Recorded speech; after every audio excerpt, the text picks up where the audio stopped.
On Northeastern was down by as many as 24 points, and at the very end, Jonathan Lee with the game-winning layup to knock off George Mason. It's the 2 versus 3 Delaware and James Madison, and the winner will face off tomorrow night. You'll see that game on the NBC Sports Network at 7 o'clock.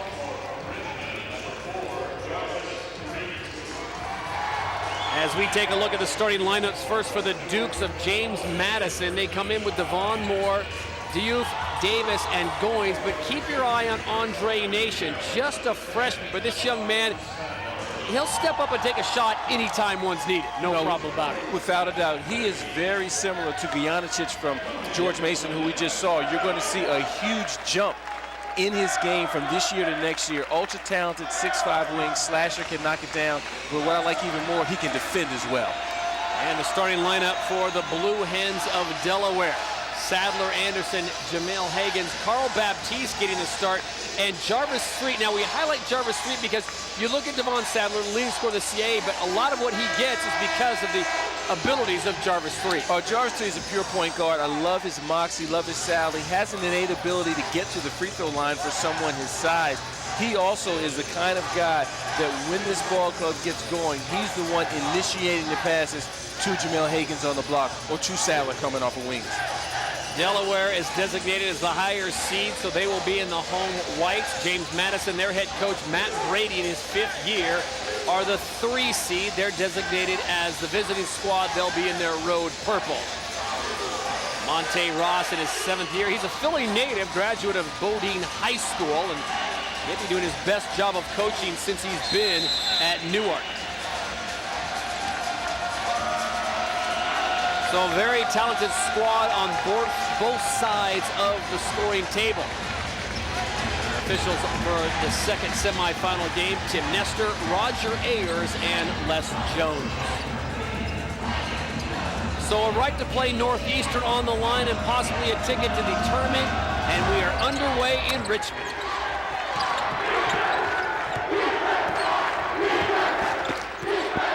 Ron, give us one matchup to look for early on. Of course, anyone that's guarding Devon Sadler is going to be key in this game, but is it the Freak matchup going head-to-head maybe with Devon Moore? No, I really think it's Higgins going head-to-head against Rashawn Goins. Those 2 guys on the block, whichever one can have the advantages, it's going to go a long way for their ball club in terms of being successful tonight. And how about Nation, a freshman stepping up and blocking the CAA scoring leader's 3-point attempt?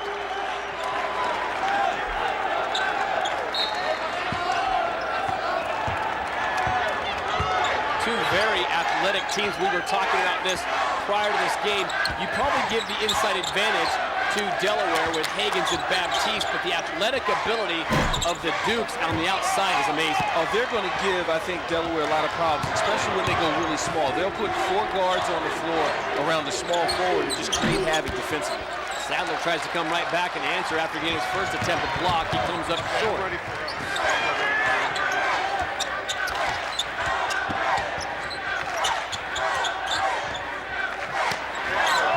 Showing zone early on, switching over to man-to-man. That shot off the mark, and it's Higgins cleaning up the mess. Here's Street with the ball. Talented point guard.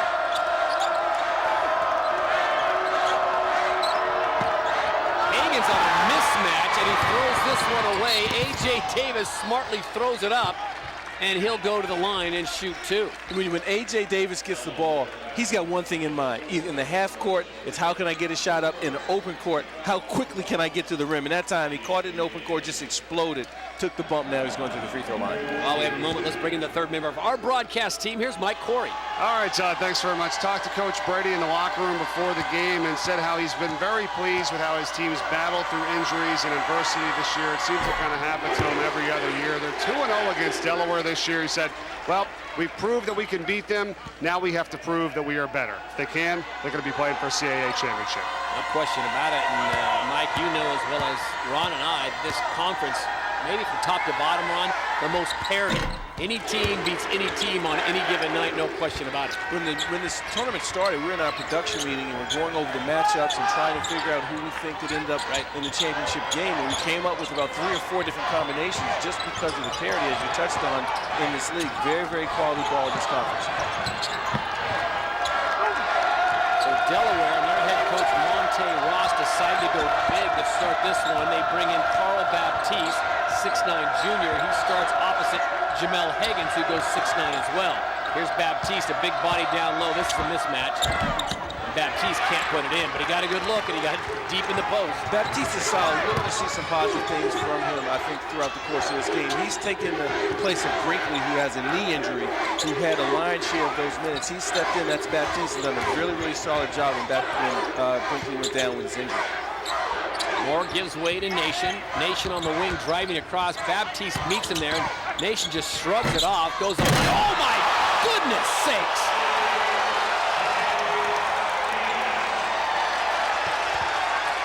What more can you say?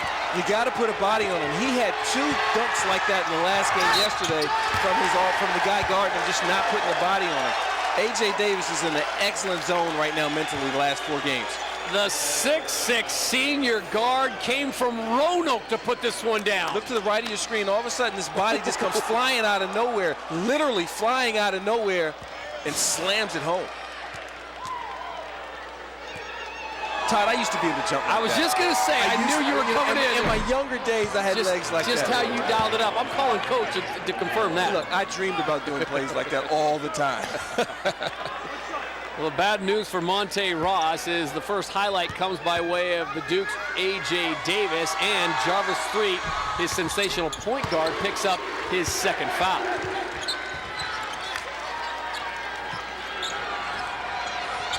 Matt Brady touching on A.J. Davis has had a rough year. The transfer coming over from Wyoming, and he really just wasn't feeling it. But as of February, Coach Brady says he's definitely bought into the system, and he's connected now what we're trying to do.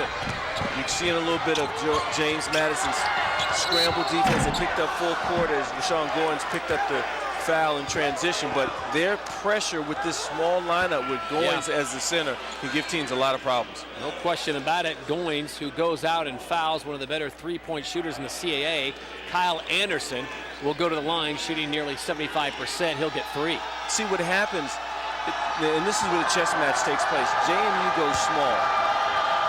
Delaware has the advantage in terms of size, but does the size of the JMU Dukes give them so much difficulty that it forces now Delaware to go small? We'll see how this matchup plays out. And you've seen Delaware enough this year. Do they have the personnel on that bench for Monte Ross to match going small with the Dukes? I think they can. What they'll do is they'll bring in a guy like a Larry Savage. He's a utility guy at 6'5", that can defend multiple positions, so they can go small if they have to. But they're going to want to keep Jamel Higgins on the floor as much as possible. Kyle Anderson hits all 3, so it's a 5-3 Dukes lead early on here in Richmond. Remember, the winner of this game is moving on to play Northeastern in the CAA championship. Foul called away from the ball. Ball go back over to the Blue Hens.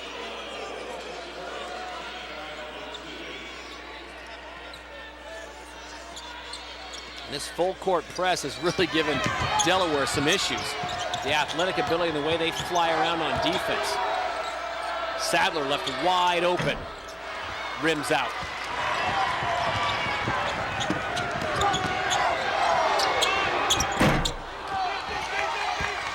Well, we know AJ can hit from close range, and unable to hit on that 3. Goes back over to Delaware. Sadler going to work, kicking it out. Do you like the ball in Sadler's hands as a distributor, or would you rather see 3 doing all the dishing? I like just what Monte Ross does. He mixes it up. Yep. I don't think he's a guy that you want to have a steady diet of creating because of his ability to score, but I like at certain situations, get out the way, give him the ball, and just let him make the decision. Sadler unable to connect on the runner, and the Dukes come away with it. Despite their lack of size really on the interior, James Madison does a pretty nice job on the defensive and offensive end of the boards. Well, they make up for their lack of height with their athleticism. This is a very, very athletic ball club. You have a lot of interchangeable parts.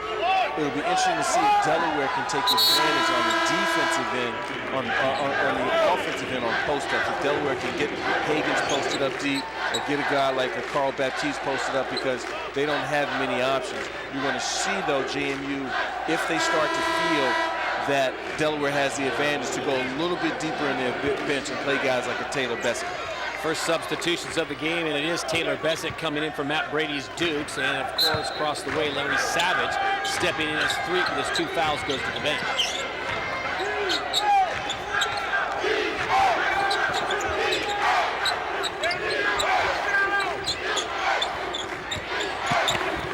Nation's pass knocked away, gets it back, comes up short. Sadler comes away with it.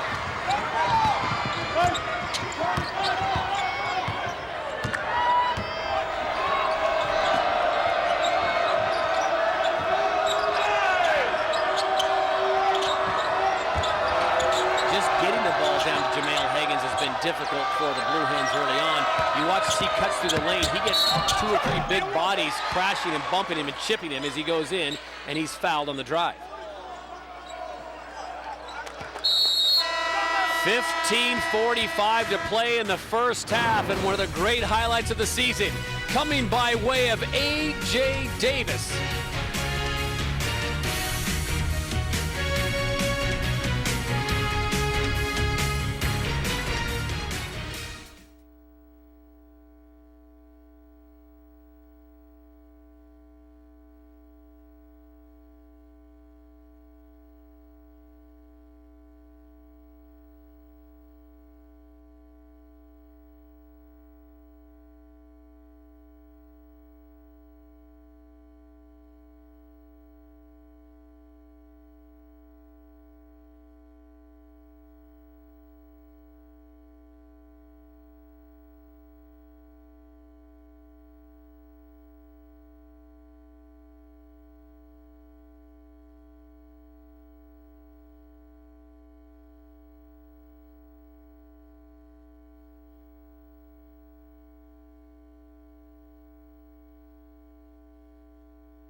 Back inside historic Richmond Coliseum here in Richmond, Virginia. Semifinal number 2 of the CAA men's tournament, where the 2 seed and the 3 seed are meeting up, Delaware and James Madison.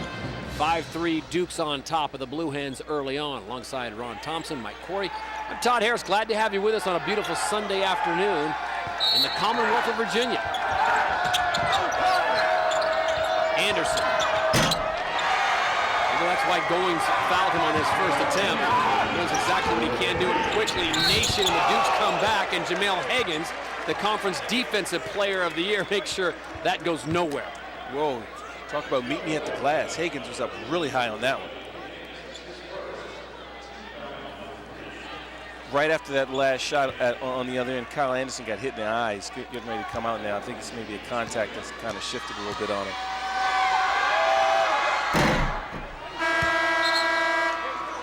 So Anderson, with 6 points on the day, will come out and seek a little attention, and that'll bring in Terrell Rogers at 5'8", the freshman of Fort Mill, South Carolina.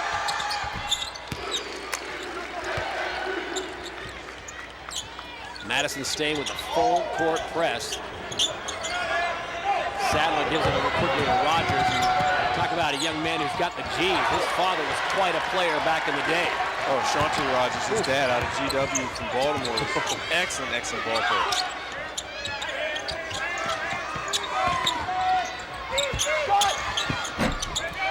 Shots not falling for James Madison that time as Ron Curry unable to connect. You see the athletic ability of the Dukes and just how quickly they play. You look to a matchup possibly in the championship game against Northeastern, which is more like a Delaware. It's going to slow down. They're going to run a half-court offense. Who do you think favors better against the Huskies? Well, you know, it's hard to go against Northeastern just in the job that they've done.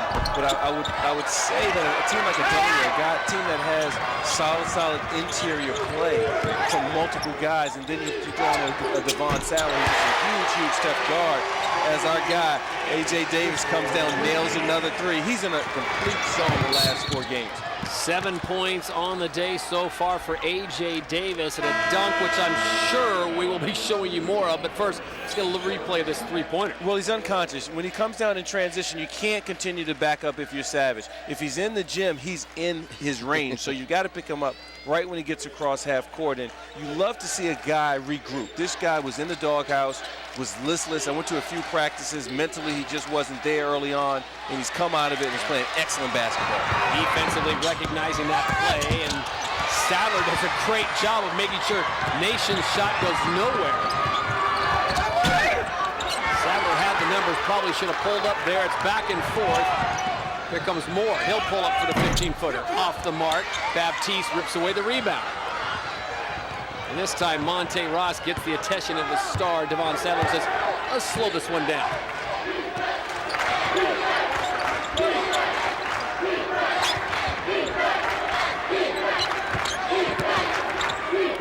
Savage drives from the lane, backs up. Knocked away, and the Dukes will come away with it. Didn't like that possession that time by Savage. He's not a creator. He's a straight line driver. After a few passes are made, he's not your initial option when you want to go right one-on-one and try to get a basket. So with Jarvis Freed on the line, it goes to the shoulders of Devon Sadler to run the offense. And as you talked about it, Monte Ross, it really takes away an option for him, sprinkle in a little three, a little Sadler at him, running the point. Hagan's now driving in, has nowhere to go. Shot clock down to 15.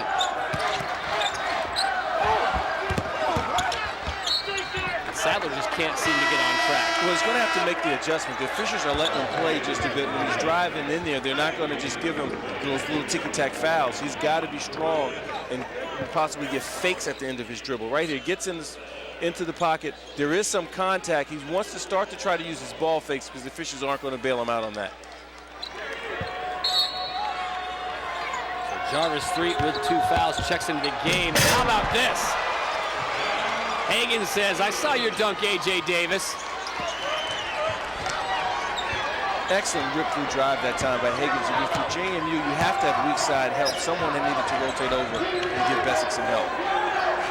Charles Cook now on the floor, as is number 1, Enoch Hood, checking in for the Dukes.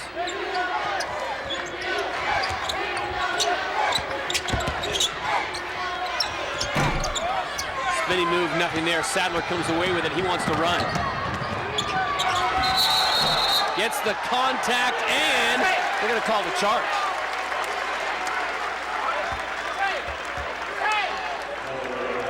Sadler's always in attack mode. He gets it here in transition, and you see JMU, they're sprinting hard, trying to get back in. Credit JMU for getting back, getting their feet set. Ron Curry did an excellent job at taking it in the chest. You see right here, hands straight up, his feet are solid on the ground. Excellent call by the official. 1 point James Madison lead, 12:23 to go here in the first half. Enoch Hood's going to get called for the charge. Good defensive rotation. That's what you call team defense right there. Higgins read the play perfectly, came over outside that restricted area, got his feet set and nailed it. Well, you saw the body language of Enoch Hood, 6'9" sophomore from Norfolk, Virginia. He had a full head of steam there. Well, what's happening because of Delaware's size with Baptiste as well as Higgins, JMU's going deep into their bench, and they're playing some guys that they normally wouldn't play that long, or at least this early in the game. Full court pressure. They're gonna burn through some guys' energy reserves, and Davis called for the foul. A.J. Davis, someone who they certainly do not want to lose.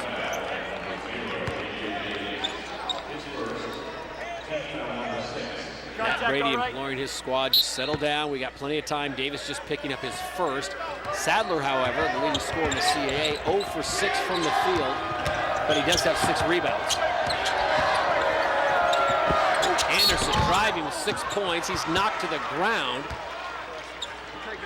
And they're going to get Enoch Hood for the second foul. He's just been in for 2 or 3 minutes, picks up 2 fouls. Sensational highlight reel so far here in the Richmond Coliseum at the CAA tournament. How about this follow? We'll be back with more. 11:57 to play here in the first half.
Man, my mom been through a lot this season. My mom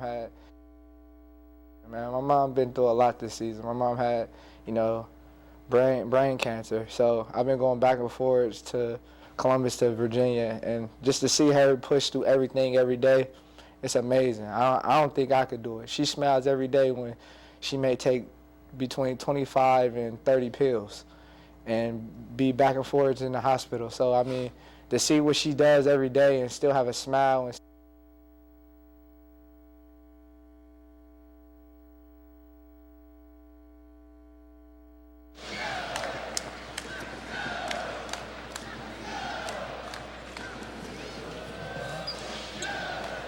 Low-scoring affair here in semifinal number 2 of the Richmond Coliseum. You were looking at senior Devon Moore, the young man out of Columbus, Ohio, and to say he has a lot on his plate would be an understatement. Man, my mom been through a lot this season. My mom had, brain cancer. So I've been going back and forth to Columbus to Virginia, and just to see her push through everything every day, it's amazing. I don't think I could do it. She smiles every day when she may take between 25 and 30 pills and be back and forth in the hospital. So, I mean, to see what she does every day and still have a smile and still want to, get up and fight the cancer, I can't do nothing but be here and try to give it my all. He has certainly done that. Devon Moore with a 20-point showing last night against William and Mary to get the Dukes here into the semifinals. When you hear stories like that, Yep. It just puts everything in perspective, doesn't it? And it brings the human side to a lot of these athletes. You forget that they have lives, they have emotions, they have things that they're going, that they're dealing with on and off the court. That they're not just ball players.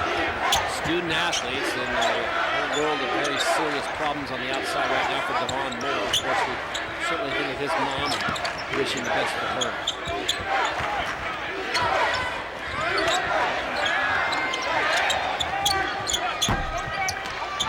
Delaware with a 1-point lead and a substitution coming. And Josh Brinkley, number 32, another big body from Monte Ross and his Blue Hens. This is Higgins with a jump hook, and he's fouled. And it's going to be Enoch Hood, who checked into the game just about 3 minutes ago, and he's picked up 3 fouls. Well, Todd, when you take a look at Brinkley, you touched on him briefly, number 32 in white for Delaware. He was a starter early on.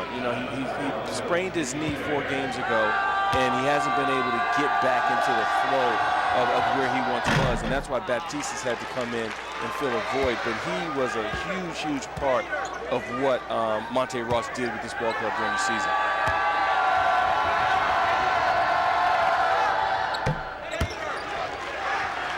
hits both, pushes the lead to 12-9. We've got 11:15 to go, and Delaware in the midst of a 6-0 run, getting their offense from the charity stripe so far, because Sadler, the leading scorer of the CAA, has been held in check. That man has not been held in check. A.J. Davis. 9 points so far for the young man out of Columbus, Ohio.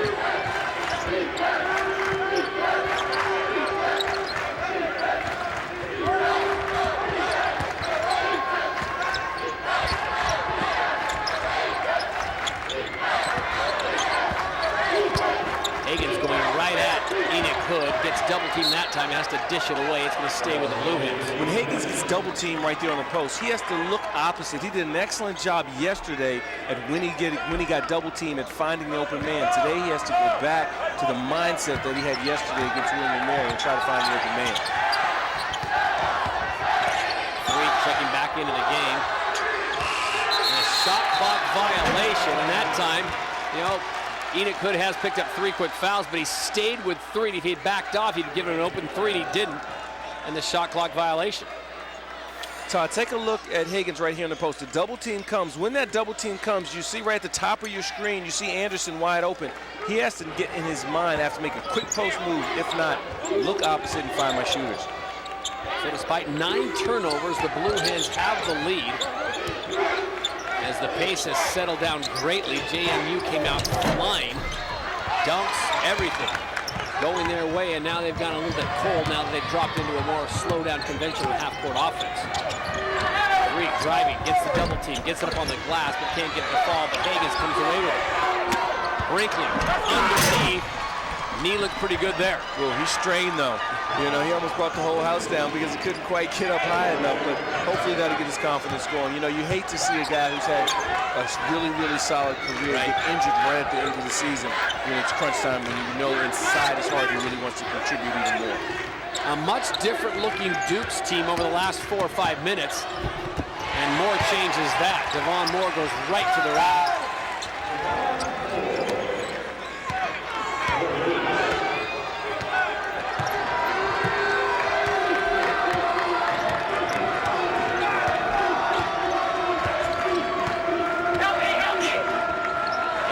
Off the screen, off the iron.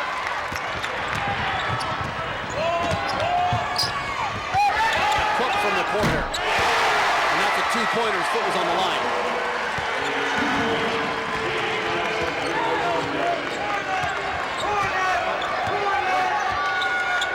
So JMU back in front, 8:40 now to play in the first half. The winner moves on to face Northeastern tomorrow night in the championship game. We'll see that on the NBC Sports Network. One thing's for certain, Todd, officials have been consistent in this game. When you drive, you have to go strong and use your ball fakes because they're not bailing you out when those guards drive in. And take a look at 3. He drives hard. There is some contact, but the officials have been consistent. They're not making that call. So as a guard or as a forward, you have to now make the adjustment. And head coach Matt Brady recognizing they might have dodged a bullet there with Enoch Hood. He would have picked up his 4th foul here in the first half, so he'll take a seat.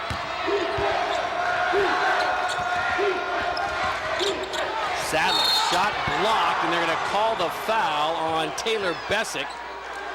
The 6'9" freshman out of Philadelphia thought he got all ball, but don't they always? Now, you always think it. You know, you think the official's crazy every time he blows the whistle, or you think the coach is crazy when he takes you out for missing a shot. But credit Sadler that time for doing an excellent job at slowing down a bit, baiting the defender to foul him on the wrist to get this opportunity to go to the free throw line.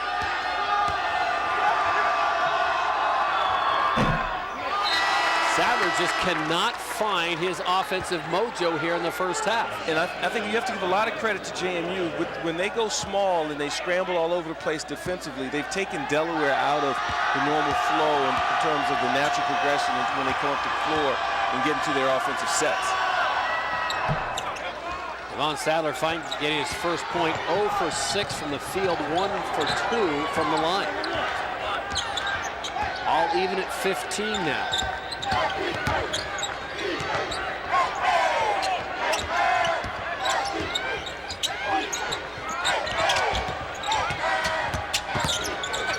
Nation Nation on the mismatch against Baptiste, but gets it to fall. Beautiful left-handed layup. Todd, that was a prime example of JMU taking advantage of the guards they have on the floor. They spread the court. Nation realized he was one-on-one with the center and just put his head down and drove hard to the basket. Brinkley once again left wide open, and a smart pass by Sadler finds him.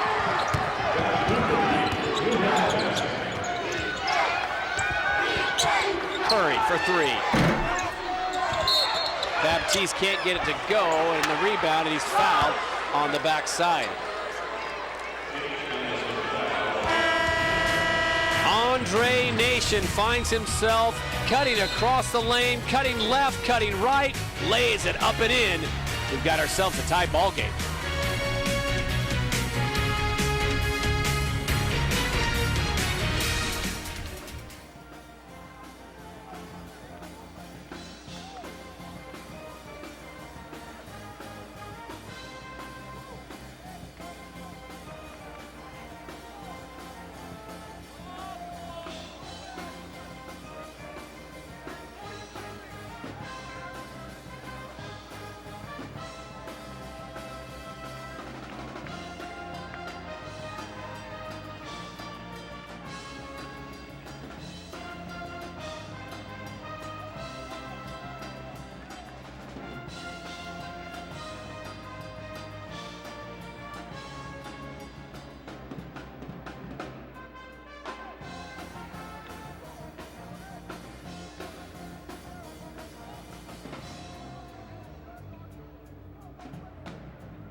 Wednesday night rivalry is back on the NBC Sports Network. This week, the Flyers head to New Jersey to battle with the Devils. It's Wednesday night rivalry presented by Coors Light.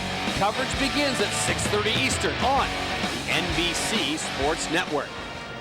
Well, there you're looking at Josh Brinkley, the 6'6" forward from right here in Richmond, Virginia, and Douglas Freeman High School, coming off the bench. And there you see him stretching his knee, but he's had a big week so far as we check in with Mike Corey. Yeah, it really has been, Todd.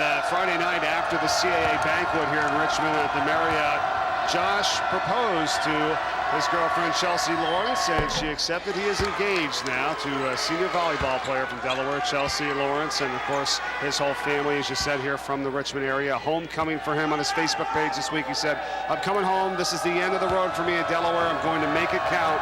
This is our year. Go Blue Hens." The birds about to start flocking, so we'll see if his words ring true here today. Did you get a save the date card or anything? I wasn't invited. Oh, man, I didn't get an invite either. Nothing. My hat's off to a young man, senior in college, getting engaged. Whew. That's a big step. That's a big step. Huge step. Hope he knows what's in front of him. Nothing but good. 18-17, Blue Hens on top. Dukes come back with their high-flying rotation of athletic guards with Moore, Davis, and Nation playing out on the wings. Couple that with number 2, Ron Curry, and really almost a 4-guard rotation with one big in the middle in the form of number 22, Taylor Bessick. And immediately, Monte Ross has to substitute Baptiste out and get a smaller, more athletic body in there. Anderson almost steals it away. Bessick hits.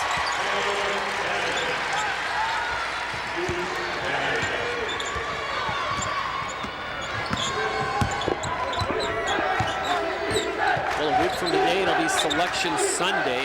Will one of these teams be in the field for the big dance? Congratulations to those teams that are already in. Florida Gulf Coast getting it done. Tommy Amaker and the Crimson of Harvard getting it done. Tomorrow night, we'll add another name to that list of those invited to the big dance. Will it be Northeastern or one of these two teams? And there's nothing more enjoyable than seeing these guys, once they realize they've made the big dance, some of them for the first and only time in their college career. It's just a joyous time of year, exciting time watching NCAA basketball. You've been involved in that, obviously, with your family, as a player, as a coach. Is there a better time? I mean, for the fans, it's the absolute best time. But for players, it's the same deal. You know, it's postseason play. You're playing for all the marbles.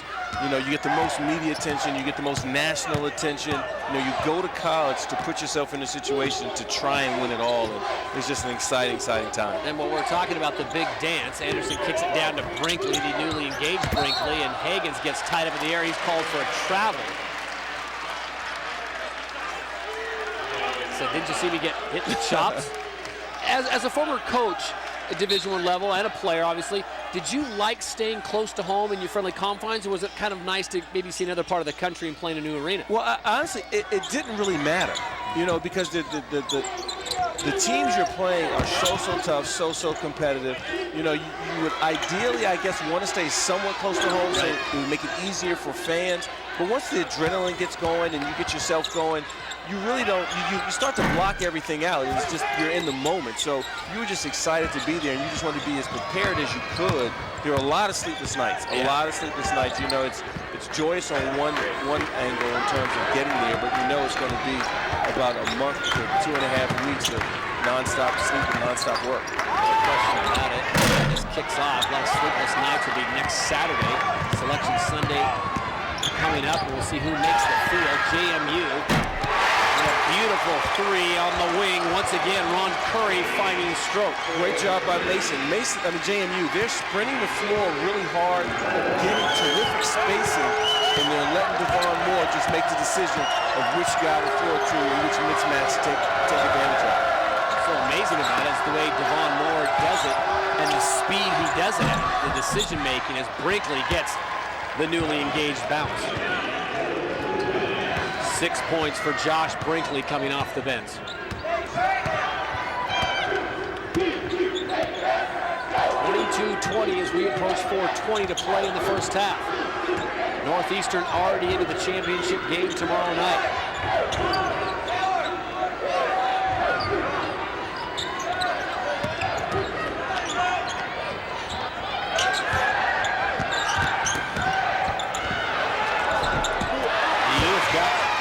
Up in the air, but couldn't finish the deal. But again, good recognition by JMU to figure out where the mismatch was. Deans caught Hagans on the perimeter, put it down on the deck, got hard, got the easy layup. He just couldn't convert it.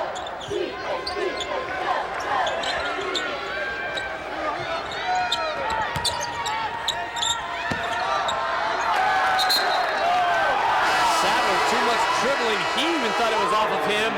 And he was backing away, but the officials say, no, it's Delaware's ball. But the combination has been working. More to Curry, spelling more three-pointers. 22-20, Duke's on top of the Blue Hens.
no better way to send them off the right way than to honor them with our effort. For the CAA's leading scorer, Sadler. Wow.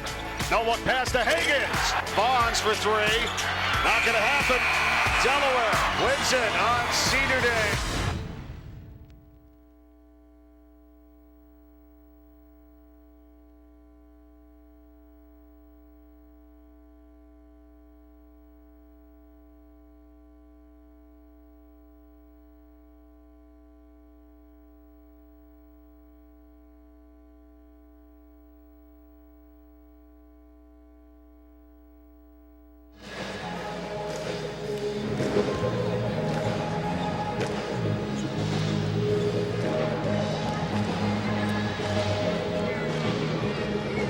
.37 to play here in the first half. Semifinal number 2 from the Richmond Coliseum in the Commonwealth of Virginia. Alongside Ron Thompson, Mike Corey, Todd Harris, glad to have you with us. Northeastern has already punched their ticket into the CAA championship game tomorrow night here in Richmond. One of these two teams will join them for the right to move on to the NCAA tournament. Todd, Delaware's had really sloppy play this half. That right there was their 11th turnover. And to have 11 turnovers and only be down 2, they have to feel pretty solid about that. But they're going to have to clean up their offensive efficiency. Motion offense coming, and young man who's been on fire, Ron Curry, unable to hit on that three.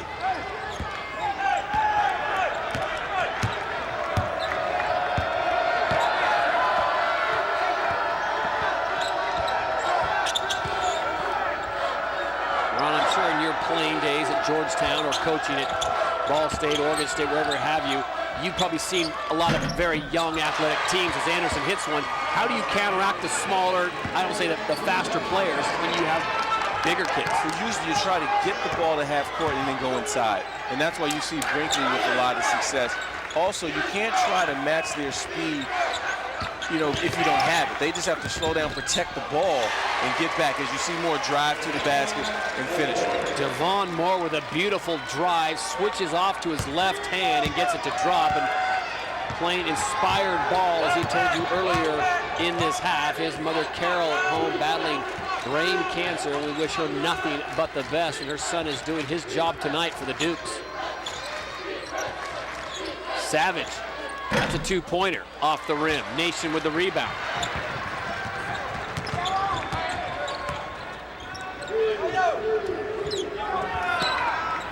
You talk about trying to keep your identity. Delaware obviously not a small, fast team, but when you play a team like that, it seems like there's a tendency to get sucked into playing their style or try to match what they're doing. And that's where you have to really grit your teeth and stay disciplined to play your style of basketball. And credit JMU, they've totally changed how they're playing. The sets that they're running now are totally different from the sets they were running early in the year. Matt Brady has found a system for the guys that he currently has, and this guy right here is taking full advantage of this new system. Devon Sadler's bodying him up, and dare I say Sadler probably has 15 to 20 pounds on him, and he just has no answer. Well, Moore is so much taller than most of the guys. At 6'4" at that point guard position, he's up above most of his defenders. Anderson picks it off. Higgins underneath, gets contact. He was too far under the glass, but gets it back again. He goes up strong and puts it in. And that is exactly goes to your point of where Delaware has that advantage. The bigs and banging down below in the glass, that is certainly going to favor the Blue Hens. Well, JMU's going to be scrappy because they have to be because of the lack of size. Now, if Delaware mentally can get that in their head and just slow down a bit, be a little bit more aggressive with the ball, they can throw it down on the inside all night. And I know from a coach's perspective, you've been there before. These are 18 and 19-year-olds that you're trying to get to settle down and calm down. And that's the hard thing as a coach. You know, you go over scouting reports, you tell the guys over and over, but when the game gets started, the energy just gets going. I want to remind you, coming up at halftime, Liam McHugh and Donnie Marshall are in our college basketball studio. They'll take you through Northeastern's huge comeback earlier today and the Indiana-Michigan Big Ten showdown. We'll have all that coming up at the half. Donnie Marshall in the studio. I know. That's pretty strong. He had a nice game himself as UConn. I wonder how they're getting along because, you know, Liam spent a little time up at Syracuse, and Donnie's a UConn guy. You got UConn and Syracuse in the studio. You got the Hoyas right here doing play-by-play. This is NBC making some great decisions. 31 seconds now remaining in the half. It's 25-27. JMU has the lead. Delaware will play for the final shot, putting the ball into the CAA's leading scorer in Devon Sadler. Sadler with Andre Nation, the freshman, guarding him. Remember, they started the game off Nation blocking Sadler's three-point attempt. Sadler goes to the left, gets a good look, rims out, and with 5 seconds left, Moore is going to push it. And Curry on the trail is going to go to the line. 3.8 seconds to play in the half, and once again, Devon Moore on the defensive end triggering offense. Todd, Devon Moore's confidence is just rising and rising. Right here, he pushes it. He sees Anderson coming, accelerates, slows down just a bit just to make the pass, to put them in a situation to be at the free throw line. His comfort level at running this ball club is extremely, extremely high. So Curry with one more, 3.8 seconds. Monte Ross telling his kids what he wants, and immediately he takes a timeout.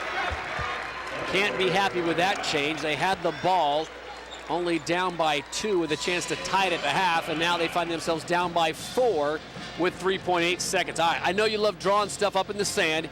Give me something special. Well, you know what the special thing is? Try to get it to Sadler and get out the way. You know, they're going to try to give it to him as deep as he can. They're going to try to give it to him on the move, I would imagine, going towards half court and see what his chances are at throwing up a long one. Sadler or a guy like Jarvis 3. Well, we saw it in the first game with the struggling of talented players from Northeastern unable to get on, but Sadler 0 for 8, just 1 point here in the first half. This is a young man that's averaging over 20 points a game, and the Dukes have done a great job keeping him to 1. But you can't let off the gas in terms of the defensive intensity that you give him, because he's been in this situation before. It is nothing for him to get 20 points in a half. Kicks it off. Anderson's going to have to hurry. Gets it up. And just off the rim, a well-designed play by Monte Ross and his Blue Hens. But Anderson unable to hit the 3. So it's a 29-25 halftime lead for the 3 seed. The Dukes leading the 2 seed, Delaware Blue Hens, as we check in with Mike Corey.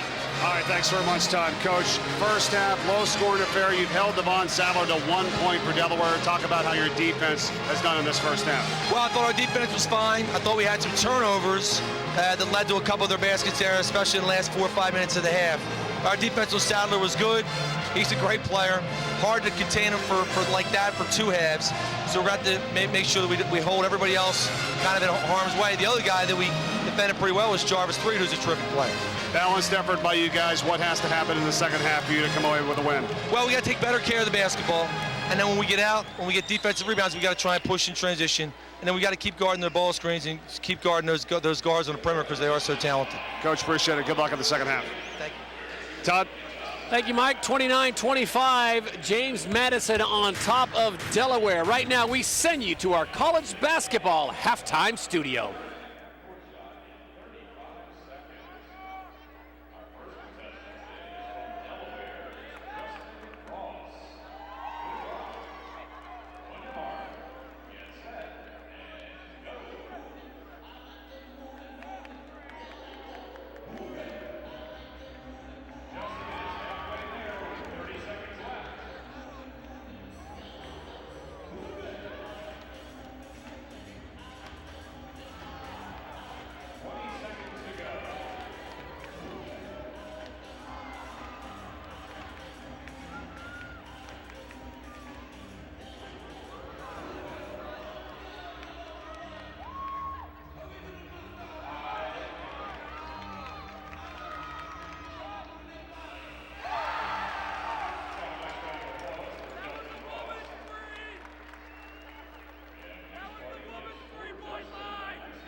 State cap.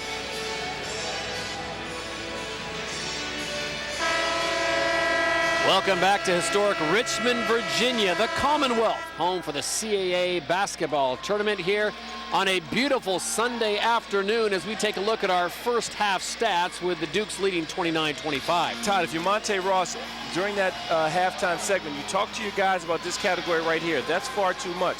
Because they had difficulty in their half-court sets, it inadvertently affected right there on the offensive end, only 27% from the floor, and they have to do a much better job. You see right there, Higgins, bad pass out of the double team. Sadler careless with the cross-court pass right there. And then here, just senseless. You got to go meet that ball with two hands, and they have to do a much better job at taking care of the ball so that they can get things going in the second half. And that guy right there, Devon Sadler, they have to find a way to get him going, get him in a rhythm. No question about it. Credit to Matt Brady, his 5th year as the head coach at James Madison, doing a great job of scouting Delaware, because a lot of those turnovers were created because guys were in the right place and read the offensive set that the Blue Hens were trying to accomplish. So here we go, second half of play. Goins goes right at Higgins, undersized by a few inches, and he hits the first shot of the second half. His first bucket of the night as we check in with Mike Corey. All right, thanks, Todd. And yeah, to add on what you were saying, Ron, offensively, Monte Ross just talked to him, just said they need to move the ball much better. Defensively, he thought that they were fine, but he's more concerned on the offensive end of getting better ball rotation.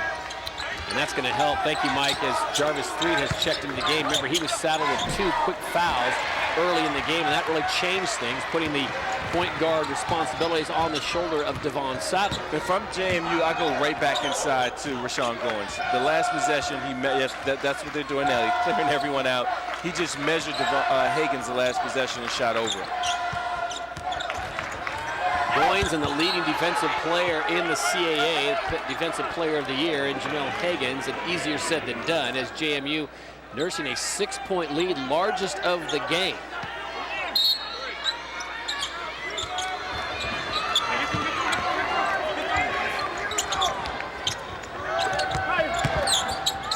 Nation hung up, gets the bump from Kyle Anderson in the lane. Well, beginning Thursday at noon, the NBC Sports Network launches the Atlantic 10 Men's Basketball Tournament with the entire first round in one day.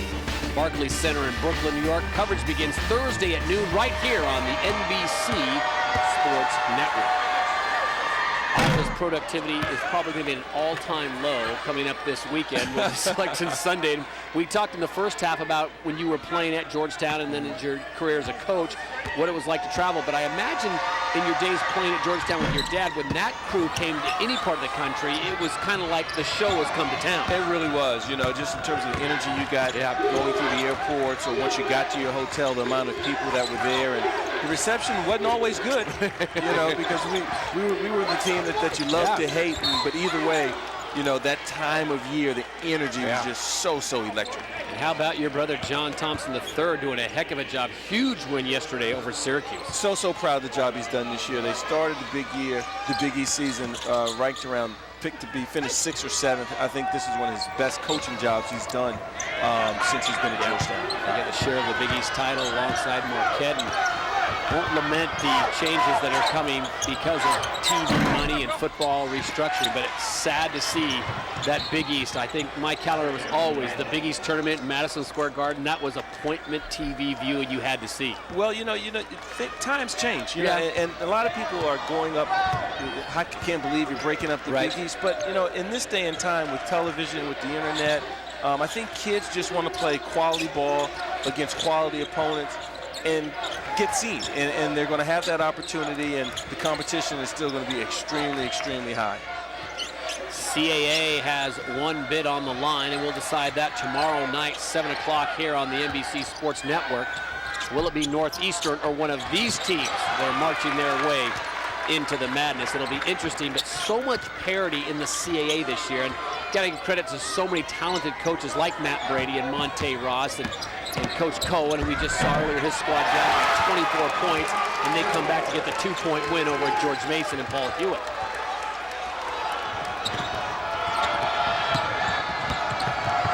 Jarvis Street has been in the ball game, but really has not been affecting the ball game as much. And right there, another turnover goes the way of the Dukes. They got a 3-on-1.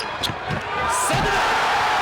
Great job, I thought, that time by A.J. Davis at giving the ball up early. He blew out, took 2 quick dribbles, but he gave it up to make the defense go towards the ball, which opened him up for that wide open lob. Not 1, but 2 highlight dunks on the day for A.J. Davis. How about this? How defense gets it over to offense. Good job. A good defensive stop, as you touched on, and then they're off to the races. A.J. Davis gets it, but watch here. He gives it up to make the defense react to the ball, and then he gets the lob. Credit JMU for their offensive transition off of the steal. 35-25 JMU.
Ten-point lead for the number 3 seed. This was the game earlier today in semifinal number 1. They were down 31-7, and the Northeastern Huskies came storming back. Last possession for the Patriots, couldn't get it done, and they put it in the hands of the co-captain, Jonathan Lee, with the left.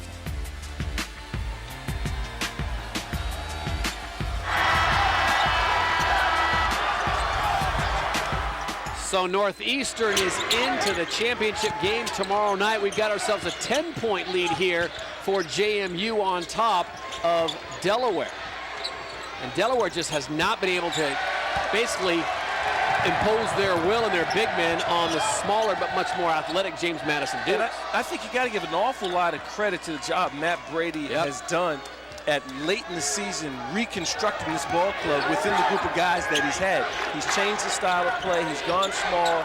They're showing more energy and athleticism in their full-court defenses. They're playing at a faster pace as Brady picks the pocket of Nation at the top. The Nation comes back and strips it away. So a great job by the freshman to not say, you know what, I got my pick pocket, let him just go ahead and take it. He comes back and makes a tremendous defensive play.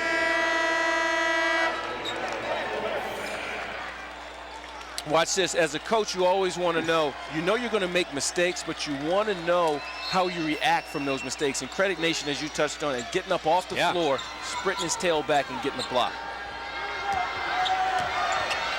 Right now, Monte Ross trying to figure out how to get this young man going, and that's a nice start as Sadler goes crashing into the cheerleader section of the Blue Hens.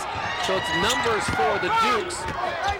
Goings mishandles the interior pass and kicks it out to Cook. You know what? I like the fact that they give him confidence, but I don't think there's any way Goins can get the better of Hagans on multiple terms, because we're talking about the conference defensive player of the year. Especially how these officials have called this game on the interior. That could have, in most games, officials would have called a foul, but they're letting those guys play, so Goins has to make an adjustment. Baptiste cleaning up on the offensive end.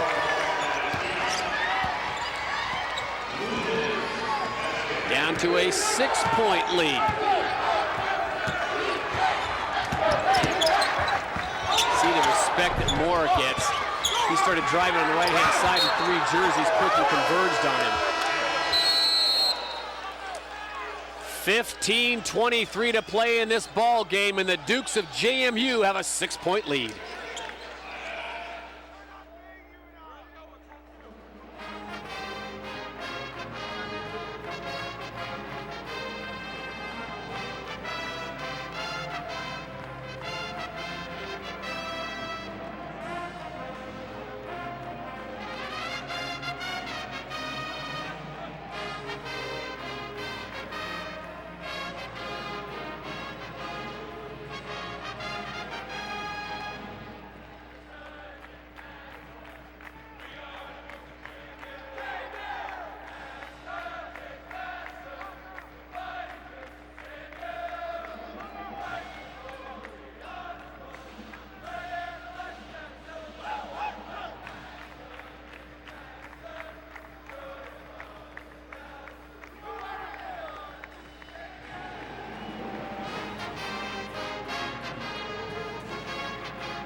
Welcome back to NBC Sports Network's coverage of the CAA tournament presented by Janny King.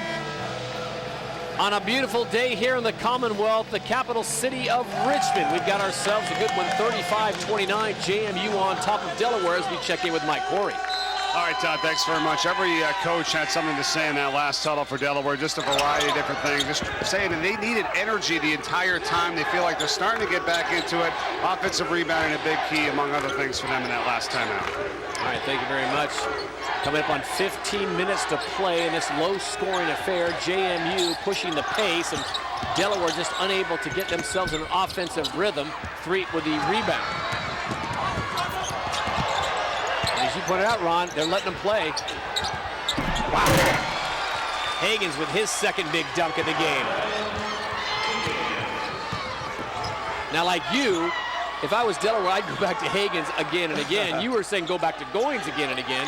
I'm saying go with Hagans, as Delaware is now on a 6-0 run. Well, certainly Hagans has the size advantage. He has the leaping advantage over just about all the bigs on the court for JMU. Baptiste.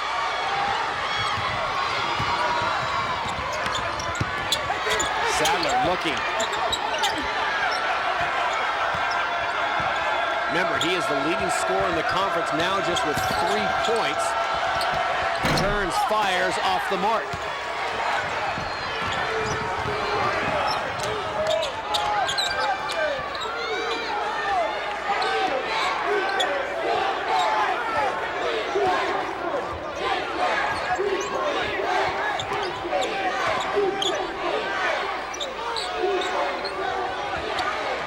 Shot clock down to 12. Good matchup here. Oh, beautiful dish. fake it once, bring it back, and then give it to the big man.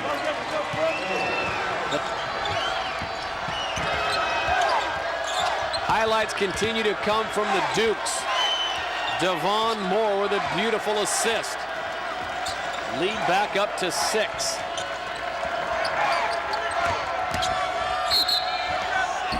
Sadler drives here. He is fouled. Let's go back and look at this one more time. When in doubt, give it to your best ball handler. And you see Moore giving you a little bit of a Rajon Rondo fake there and finds Goins open underneath for the easy put in. 5 assists on the day for Moore, doing a fantastic job.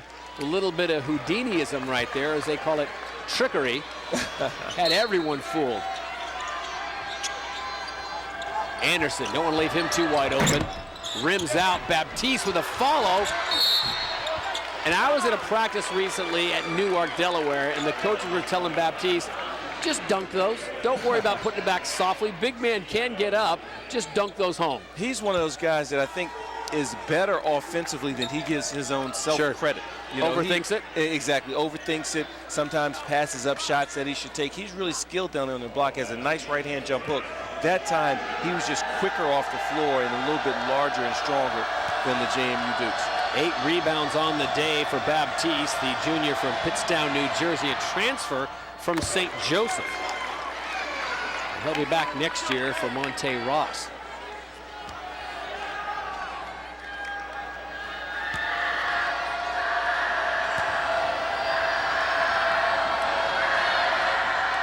So Baptiste, a 67% free throw shooter, calmly steps up, knocks both in. He'll get a breather, and will bring in the newly engaged Josh Brinkley. So it's a 4-point lead for James Madison, and you made a good point earlier in the game, Ron, how if JMU gets into their type of ball game, their flow with their smaller athletic guards, it's going to be lights out for Delaware. But you see Delaware now slowing it down and getting their bigs more involved, and it's definitely swung the way of the Blue Hens. JMU did an excellent job early at taking advantage of the matchups with these smaller sizes. As you see, Ron Curry nails the 3 in the deep corner. They have to get back to ball movement, taking advantage of their mismatches. Which bigger guys guarding their smaller guy and attacking him. And that's a freshman now with 8 points, and Curry is 3, drives the lane, gets it up, can't get the fall, gets his own rebound and puts it back in. He's been quiet tonight. First basket of the game for Jarvis Threed, who had 2 quick fouls in this ball game, which sent him to the bench for Monte Ross.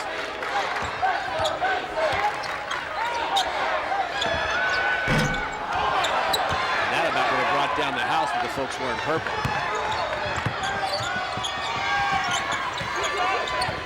Opportunity now for Delaware.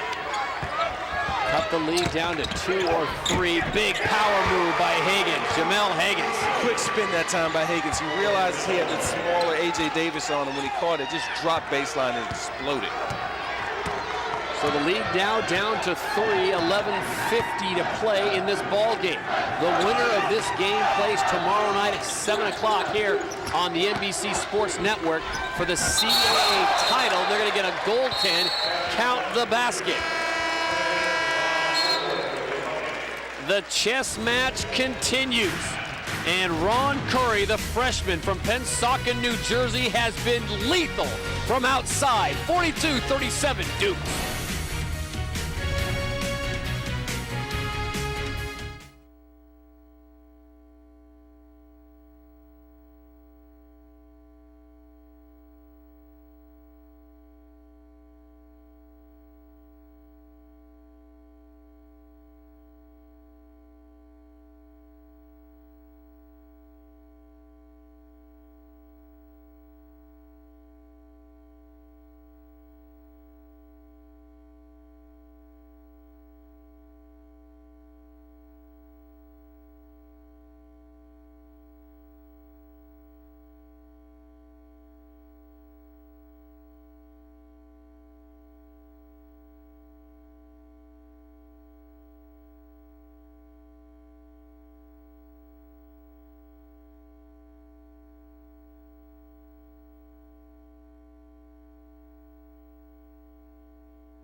11 minutes, 42 seconds until we find out who will face off with Northeastern tomorrow night here in the Richmond Coliseum. And this was a scene earlier this year.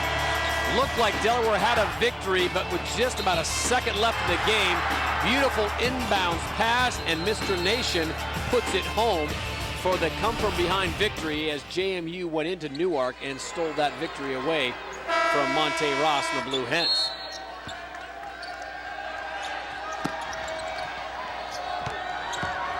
You still have the option of Sadler if you're Ross and Delaware, but he has not been able to find his rhythm today offensively, being held to just 3 points, averaging over 20, the leader in the CAA. And you got to give JMU an awful lot of credit because of they put multiple guys on him, and all of their guards are 6'4" or taller and long and athletic, and they've really taken him out of his rhythm. 3 awkward in the air. Monte Ross wanted a foul. Brinkley there to clean it up, and he's fouled and will go to the line.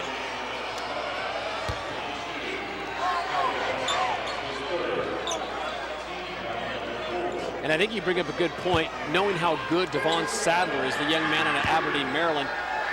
You know, Matt Brady has done a great job telling Mike Corey, he said, he's a great player. We got to do something. He's thrown 2 or 3 different guys, giving him different looks every time, and just cannot find his rhythm. JMU, they have a lot of length. They're not ultra tall, but everyone's in that between 6'4" and 6'6" range, and Sadler's 6'2". And in addition to them being 6'4" and 6'6", they're athletic. So he has to make 2 and 3 motions, and then once he makes that motion, even the guy that's coming to help is someone that is just as athletic as the initial guy that was guarding. Nation, Davis, Moore, all taking their turns guarding the CAA scoring leader. And they have effectively held him to just 3 points as we go under 11 minutes to play. It's a 42-39 JMU lead. Wow, Nation attacking the rim. And they're going to call another goaltend as hands were hung and the rim was rattled just a bit too much. Excellent aggression. I like the movement by Nation. Nation has the ability to take this jump shot, but he puts it on the deck, goes strong. You see right there Brinkley's hand as well as Hagen's pulled on the rim. And anytime that happens, that's an automatic basket. So count the bucket, 5-point lead now for the Dukes. Brinkley can't corral that pass. Ron Curry, the freshman out of New Jersey who has been sensational, comes away with a rebound. You look at the future, and you don't want to look past this year because everyone's still focused on the big game tomorrow night and the conclusion of this one.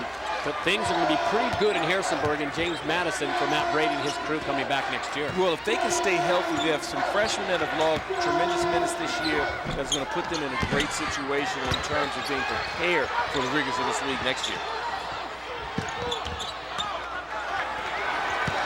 Mal Higgins finally comes away with it, gives way to Anderson, who gives way to 3. Sadler hanging out on the wing. This time he's being guarded closely by Davis, A.J. Davis. And a mugging. Brinkley just takes the much smaller Ron Curry almost to the ground. Take a look here, loose ball, 2 guys going for it, and Brinkley was a little aggressive right there. I think he was just trying to slap the ball away. He was trying to come back through with the foul. Hit him on the shoulder. You know, you let that one go. That's no big deal. And I like how Delaware's bench didn't get into anything extra. Nation fell into it. Here's Sadler. He can dribble and drive now. Oh, he can flat out score the basketball. He's just had an awful lot of trouble and difficulty finding open looks tonight. 2 of 11 on the night for the CAA scoring leader. Sadler now with just 5 points. Nation comes right back. Freshman. That's exactly right. When you look at Nation, you look at Curry, these are 2 freshmen playing pivotal roles in this the success of this ball club. So next year, sophomores, they'll definitely be prime.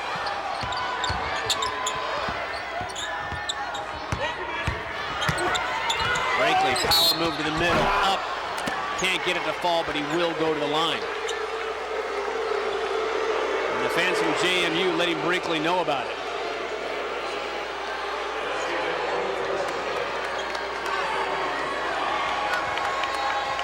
Taylor Bessett picking up his 4th foul of the game. Brinkley from right here in Richmond, Virginia, graduate of Douglas Freeman High School, and nearly a 70% free throw shooter. Knocks down the first.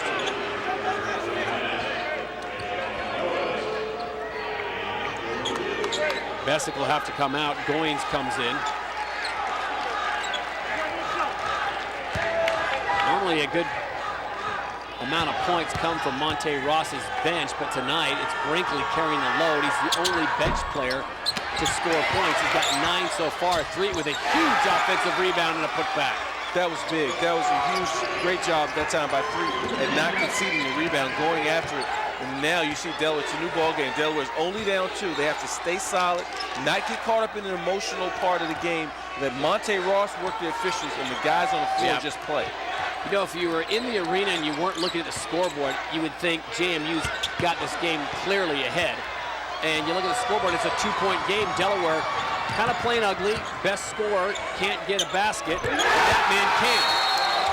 So 5 quick points coming from Jarvis 3.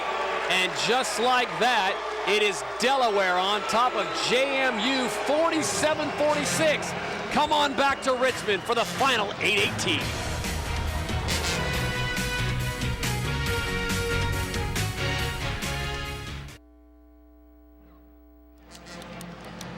Paul, how many turnovers does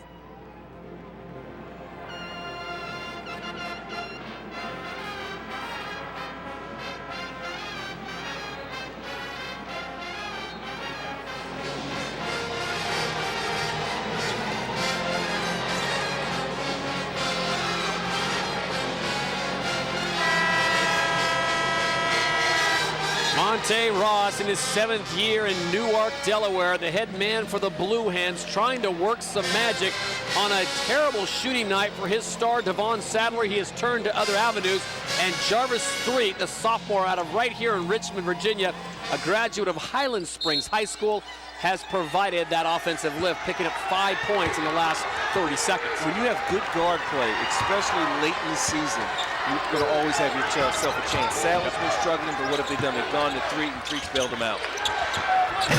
3-point attempt coming, nothing there, and Sadler can't get it done offensively, so he comes up with a huge rebound. Into the lane, nowhere to go, gives up his dribble. Anderson bails him out.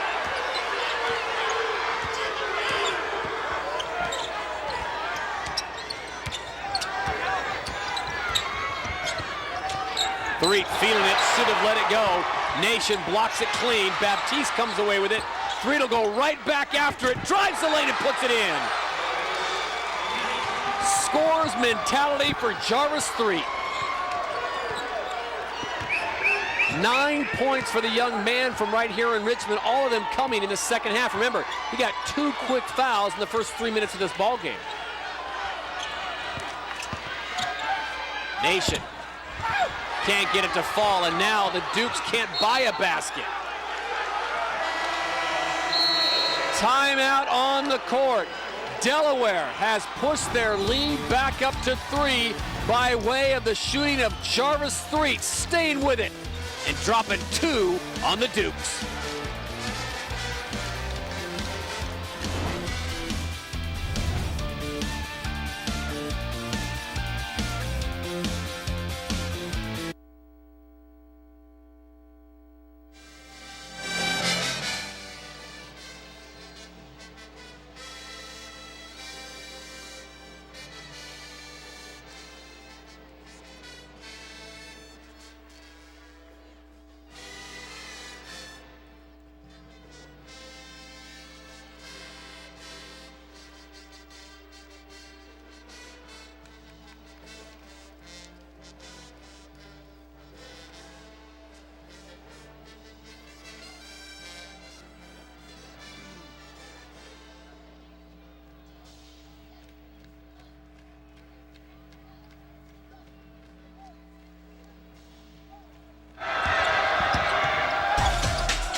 10, the biggest lead of the game. Thanks, Paul.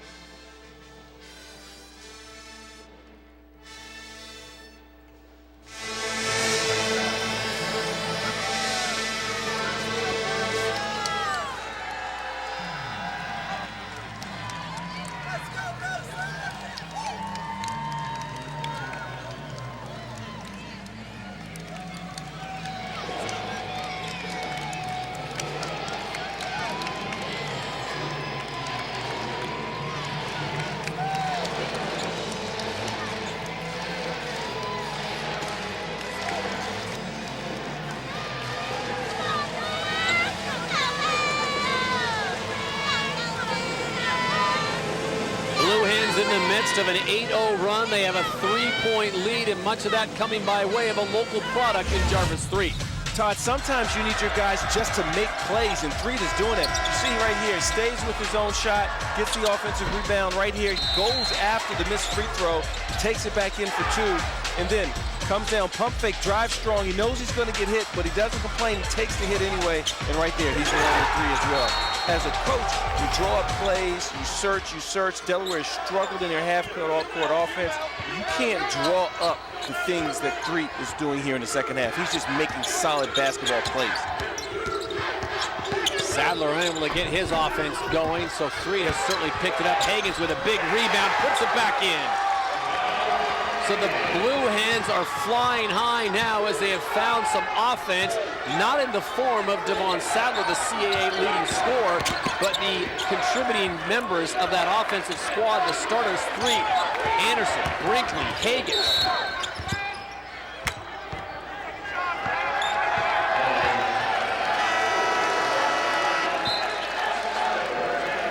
Completely unbiased, we bring in the third member of our broadcast team, a proud Delaware grad, in Mike Corey. Well, I tell you what, Jarvis Threed, what he's done energy-wise for the Blue Hens, they love it. They felt like they said, hey, it's our time during that last timeout, but Monte Ross cautioned him, like you were talking about, Ron, to just keep his head in the ballgame because he felt like he was fouled on that last drive to the basket. And just what you said earlier about Baptiste, he says, Carl, will you finish? Dunk it home when you get it inside. Here's my thing. If you could dunk, I would stay home and dunk all day. Lawn needs to be mowed, I don't care, I'm going to go out and dunk. If I could dunk, I would do it all day long for no reason. Well, guys your size usually say stuff like that.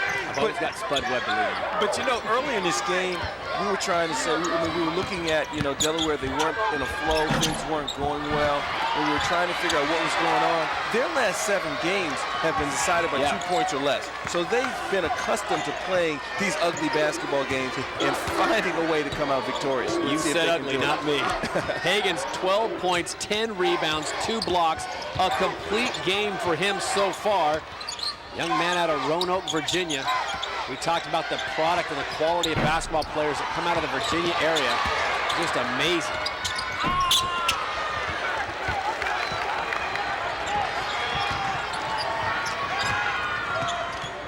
JMU now trying to get the shots with All Nation, driving, can't get it to drop. But again, you gotta like the offensive mindset of young Andre Nation, the freshman from Plant City, Florida. He's really, really talented. He has a huge, huge upside. And why he's so tough is because he plays on both ends of the floor. As you see, he catches it here, doesn't settle for the pull-up jump shot, tries to get all the way to the basket. Baptiste, the idea was right.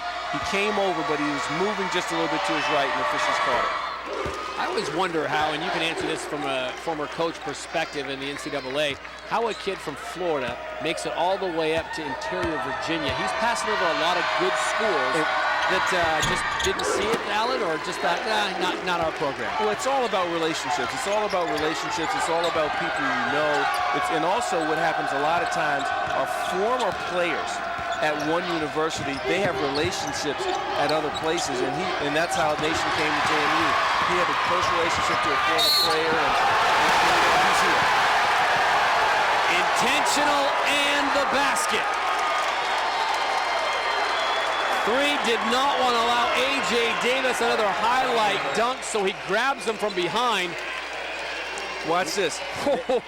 Davis is in full speed, tries to grab him from behind, but that's all weight room. That's the strength and conditioning coach on the bench, right? You see him at the end of the bench for JMU. He's as proud as he can be because right now that was just sheer conditioning, sheer brute strength, and A.J. Davis was able to explode through and finish it.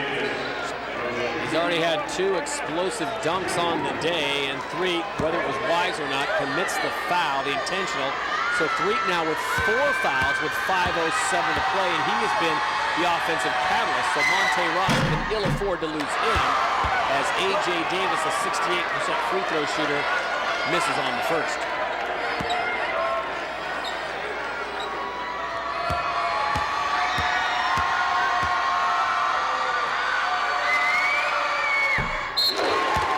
Now remember, it's the 2 shots and the ball. So this could turn out to be as upwards of a 6-point play or a 5-point play if they can get a basket here.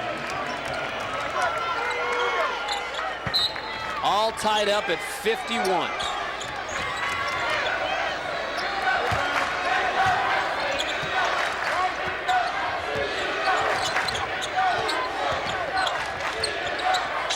Curry finds Nation. This is a mismatch. Baptiste much bigger, but Nation much quicker. Curry left alone momentarily, off the mark on the 3, and Sadler comes away with the rebound.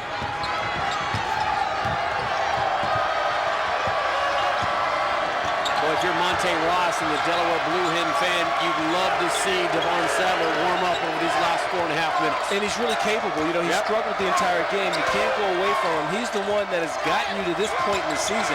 You can't forget about him. Devon Moore's going to match up with him. Knocked away. Baptiste up and in. Didn't need to dunk at that time. And that's what you call making a play. Loose ball, you got to get those 50-50 balls. He explodes up and just makes a layup. 53-51, 4 minutes to play.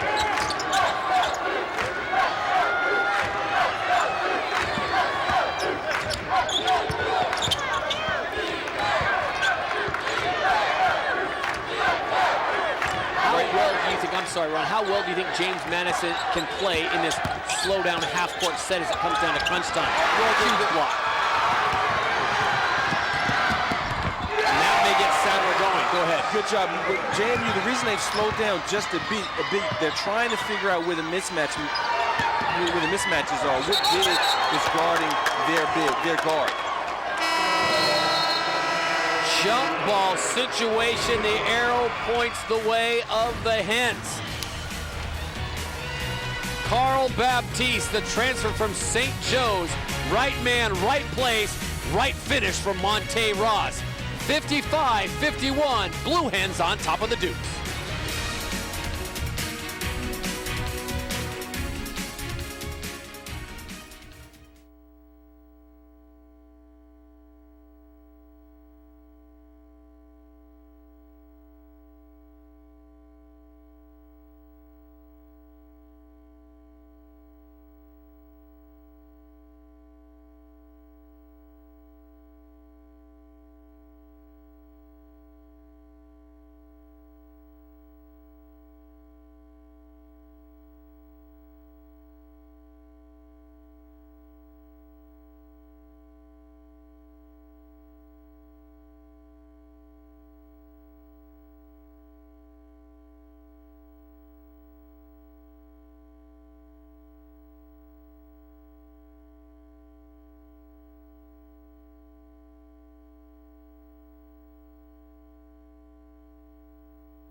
Saturday night Formula One arrives for the first time on the networks of NBC Universal. The 2013 season starts down under with the Formula One Rolex Australian Grand Prix. Coverage is live Saturday night and will be replayed Sunday afternoon only on the NBC Sports Network as we welcome Formula One to the family. 55-51, 3:24 to play. Delaware on top as we check in with Mike. All right, Todd, as spirited Matt Brady in the last time out said, guys, they're just beating us to all the loose balls right now. We've got to get on it and get the ball back and don't give them second chance at the basket. He said, we're going to win the game. We just got to hustle and get to those loose balls. And as you see, a timeout taken by Delaware. Also said, you know, we're going to take the lead with a minute to go, and here's what we're going to do. And he was really into it with telling his guys what they want to do here in the final 3:15. We'll see if they can do that here down by 4. Matt Brady, the 87 graduate of Siena, has seen plenty of basketball in his day. All right, Ron, how does he get that done? What do they need to do other than what Mike talked about of winning each ball? The thing is, I think defensively, they're at a point where now they have to continue to be aggressive, but not make senseless fouls and put Delaware on the free throw line where they can start to get back in this ball game with the clock stop. From an offensive standpoint, don't totally take the air out of the ball, but be efficient in terms of what you're trying to get done in the half-court set. By that I mean, don't come down and just make a one-on-one move, but look to score out of your offense. Get a down screen, get a cross screen, get quick ball movement, and then look to attack.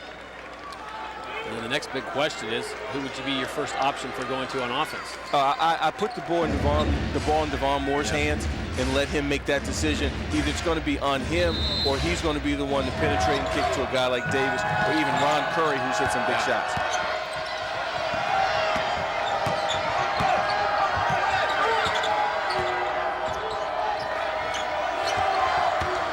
Higgins comes around the corner, gives it over to Sadler, who lobs it up to Baptiste, deep in the post, mismatch there, and he goes right at it. A nice job. A.J. Davis had no answer for the much bigger Carl Baptiste. That was one of the few times that Delaware took advantage of the mismatch that they had that time. That time, A.J. Davis far too small to contend with Baptiste on the post. Wow, big shot. Andre Nation, the freshman, steps up and calmly drills the three, and it is a three-point lead now for the Blue Hens. Can they maintain it? Stick around and find out when we return to Richmond.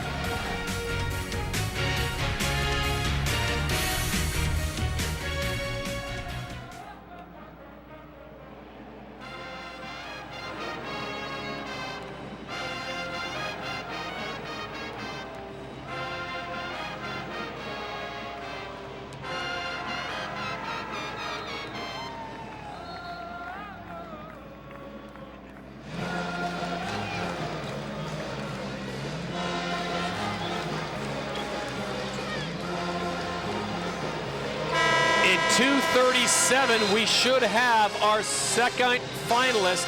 Northeastern has already punched their ticket to the championship game tomorrow night. One of these two teams will join them.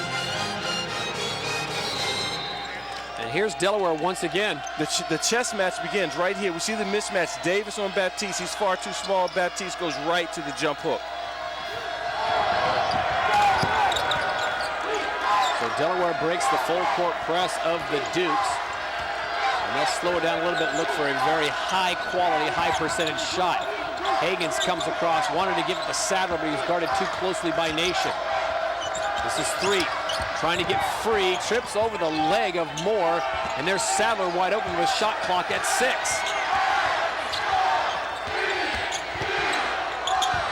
Nation is just putting a lockdown on Devon Sadler. Again, the length of the guards defensively from JMU is giving Delaware all kinds of problems. You see right here, isolated at the top of the key. Nation is 6'5".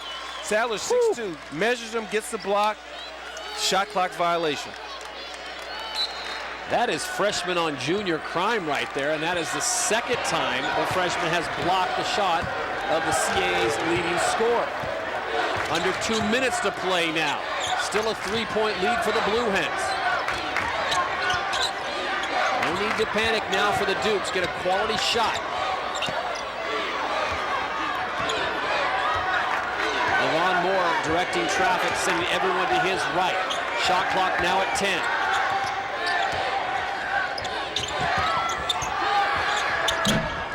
Nation off the mark that time, but Moore comes away with it. Fresh clock. Minute 25 to play in this one. Davis up and under. He's fouled by Higgins. And not a bad option, Ron. Second chance opportunities right there. You've got to retrieve this ball if you're Delaware. But Davis, isolated on the wing, doesn't settle for the jump shot, drives hard and draws the foul. But Davis was in a situation where he can make that move because Delaware did not box out and secure the rebound. It certainly helps to have a 40-inch plus leaping ability that A.J. Davis possesses. Knocks down the first, so he cuts it to a 2-point game. Minute 22 to go. Timeout situation. Both teams have 2. Possession arrow going the way of James Madison.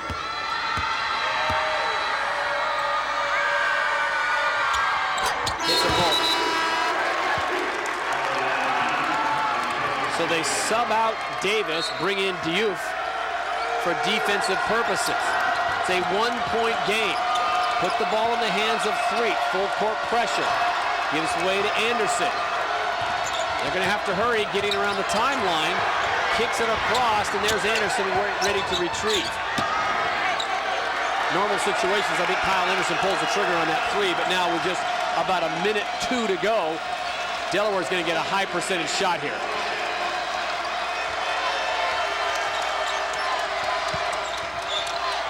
Sadler, 3. Off the mark, but it's Higgins with the rebound. Tries to kick it out to reset it, and it's picked off. So 10-second differential, 39 on the game clock, 29 on the shot clock, and JMU down by just 1.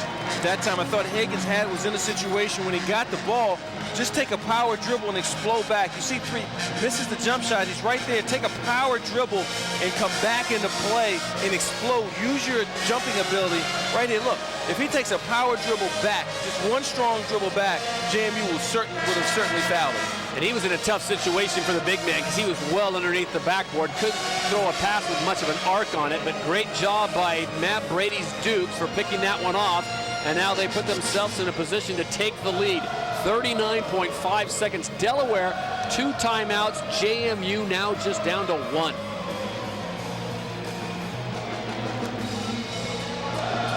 Right now, if you're Delaware, you're going to pick up, you're going to put token pressure on JMU. You don't want them to just get a straight line pushing the ball to the basket. 29 seconds on the shot clock. Delaware will get another possession. They will get another possession. You definitely don't want to give up a 3 in this situation.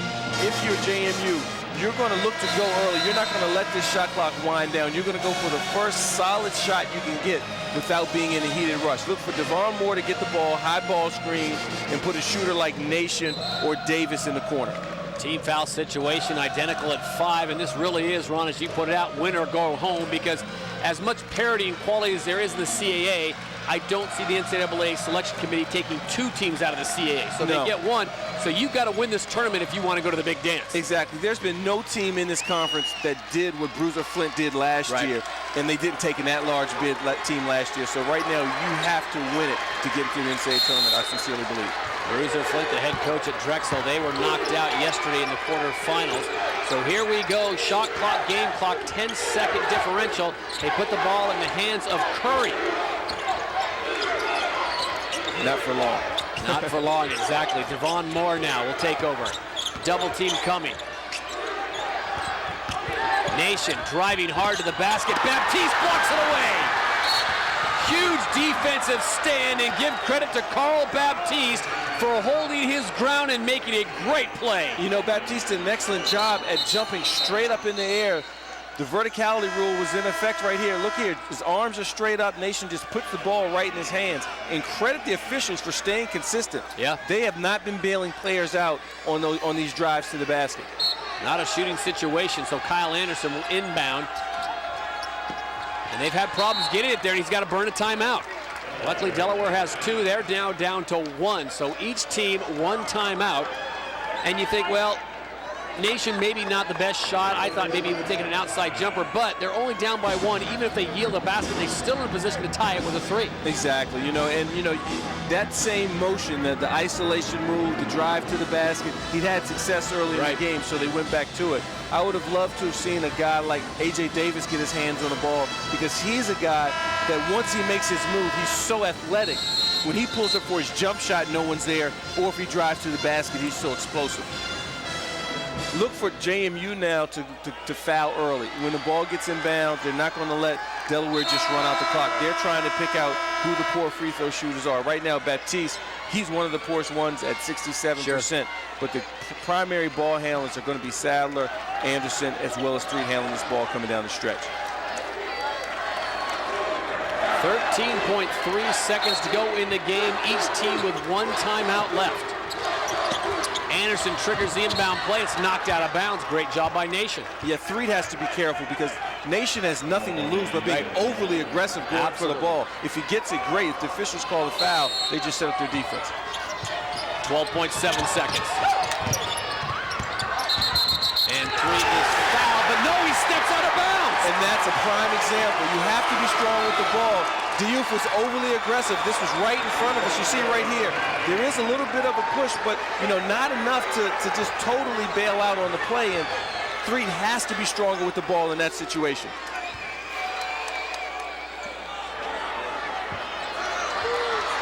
That time I thought Threed was trying to bait the official too much to make the call as opposed to being strong with the ball. Moore driving to the basket. They're going to call the foul.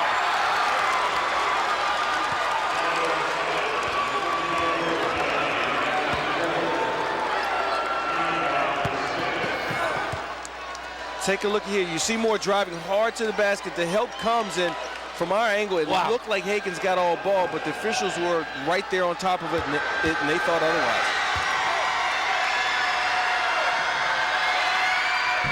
So Moore is 75% free throw shooter. Let's look at that inbound play one more time, because I really struggle to see where he stepped out. It was the ball.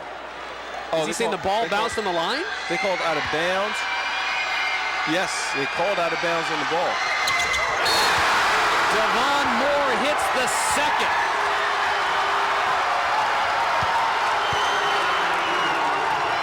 Monte Ross has got to be saying, are you kidding me? We had this wrapped up just like we did earlier this year at home, and they took it from us.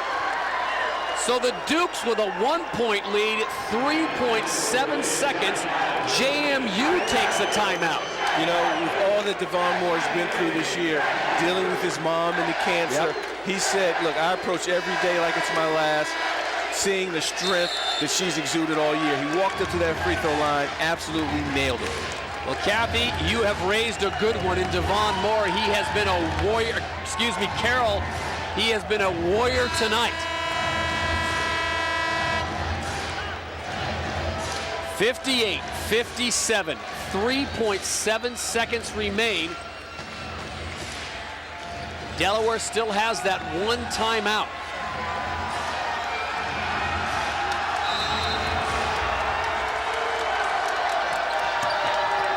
Higgins, Sadler, pulls the trigger.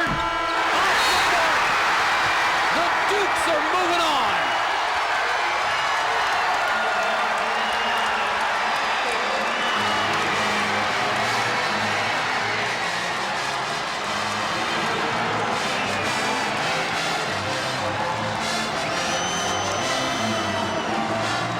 Ross trying to plead his case to the officials, nothing doing.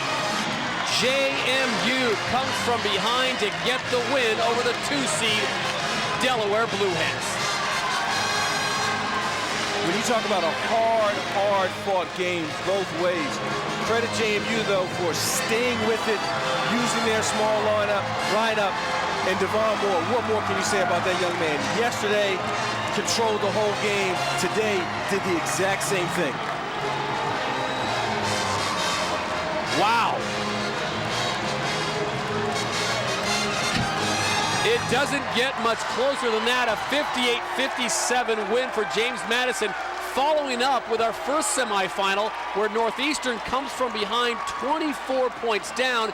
They get the win as Jonathan Lee puts in the game winner with 3 seconds left. It all kind of stems from this point. You know, Delaware's got the lead. They throw it inbounds, and that's where they're saying basically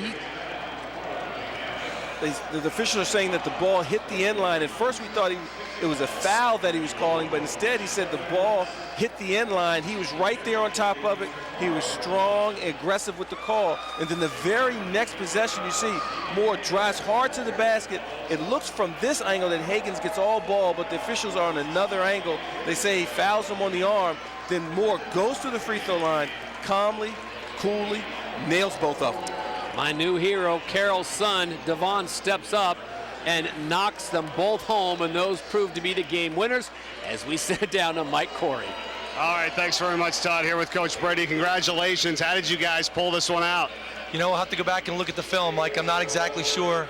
Our kids play with a lot of heart. We didn't always play smart. We did some dumb things. But we played hard all year, and they fought till the very end. I told these guys with 4 minutes to go, we were going to get a lead before this horn sounded. We just had to hold it at the end. They kind of looked at me like I was crazy, but they believed all year, and they came through for us tonight. I know you felt like Delaware was beating you to some loose balls, getting a couple of offensive rebounds. You turned that around late in this ball game to get the win. No, it was great. Our guys keep fighting. We had to keep driving them. They were bigger than we were. We wanted to drive them. They got all the loose balls, and I'd like to think that our team is going to come up with some of those balls. They did a better job than us for a long stretch in the second half, coming up with those loose balls, but we kept fighting. You know, this game ain't over till the horn sounds, and we played right to the horn. What does this say about your team effort, the way everybody seemed to come together to help you guys into your first championship game since 1997? Well, you know what? It's a tribute to the players. You know, I've said all along, our freshmen are trying to help our seniors. Our seniors are leading.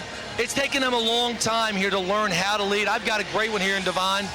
We don't always play well, but we're playing hard, and that's all you can ask from a group like this. Last thing from you, tomorrow night, Northeastern, what's that going to be like playing for the CAA title? Well, we haven't beat them, so it's going to be an opportunity to get a payback. Billy's a great coach. I think, you know, he's one of the best coaches in this league. He's one of the best coaches in the country. They've got an emotional win. We have an emotional win. Maybe we'll both be on fumes, but it should be a heck of a game. Coach, thanks so much. Congratulations. Good luck tomorrow night. Let's bring in Andre Nation here.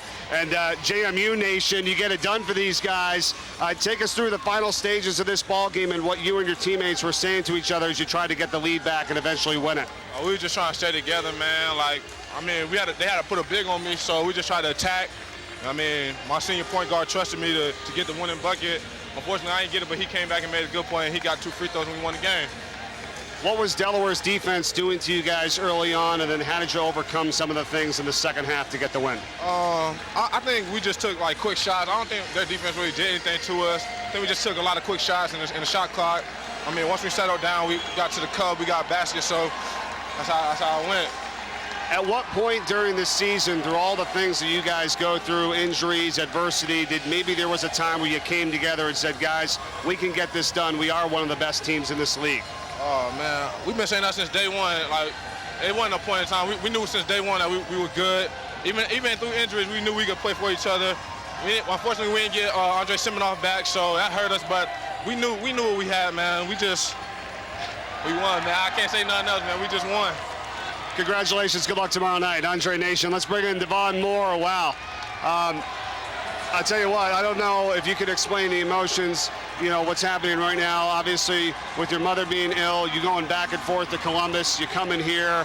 What a performance tonight. Congratulations. Thank you, thank you, thank you. I give it all to James Madison, man. They gave me an opportunity to play here. It's been a great, you know, run, and I definitely don't want to go home, and I know the players with me don't, so it's all for James Madison. I thank you, and I'm truly blessed to be here. I know you dedicated this season and these games to your mom and your family, and how much support, you know, that you have from them right now as you step out here on the court. It's very admirable. It's amazing, man. My family has been through the ups and downs, definitely, you know, the stuff that's going on with my mom, and, you know, for them to be here, it's amazing. I definitely want to get this one for my mom, so I'm truly blessed, and like I said, thanks, JMU Nation. How about the plays that you made in the final stages of this ball game with your teammates to propel you to the win? Talk to us about what you did as a leader to help this team out. Just try to, you know, take what the defense gave me. You know, I knew that they was going to try to play me hard, so just making sure that I look for my open team. And I got a lot of faith in him and knocking down shots. And Andre, you know, did good. Ron Curry came in and hit a couple shots. Taylor did good. So, I mean, I just having faith in him and just, you know, thankful that I'm in that position to, you know, make a play for him. Last thing, you look up into the rafters and the banners hanging up here in the Richmond Coliseum. 1994 is the last time James Madison won the CAA championship. You got an opportunity for that tomorrow night. I can't wait, man. This is definitely for JMU, and I definitely want to take one home, my last go-around, so I can't wait, can't wait. Congratulations, great performance. We'll see you tomorrow night. Thank you. Devon Moore for James Madison. They win it by a point over Delaware, 58-57. JMU Nation will be here tomorrow night playing for a CAA championship. Let's go back to Todd. Thank you, Mike. 20 points versus William & Mary last night. 14 points versus Delaware.